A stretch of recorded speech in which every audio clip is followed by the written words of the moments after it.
ছট পুজোর প্রসাদ হিসেবে ব্যবহার করা হয় এই ঠেকুয়া।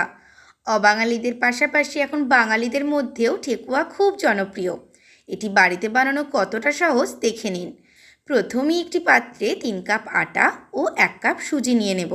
তার মধ্যে মৌরি, এলাচ গুঁড়ো, কুচি করা নারকেল আর ময়ামের জন্য ব্যবহার করব গাওয়া ঘি। ভালো করে সবটা মিশিয়ে নিয়ে দিয়ে দেব কুচি করা কাজু কিশমিশ।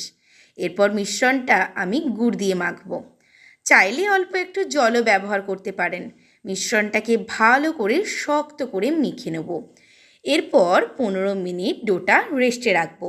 এর থেকে ছোট ছোট লেচি করে মন পছন্দ মতো ডিজাইন দিয়ে বানিয়ে ফেলুন ঠেকুয়া।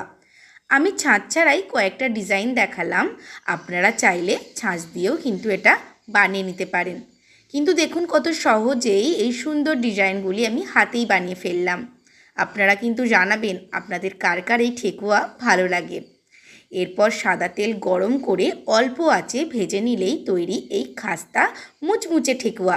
আপনাদের এই সহজ রেসিপিটি কেমন লাগলো অবশ্যই কমেন্টে জানাবেন।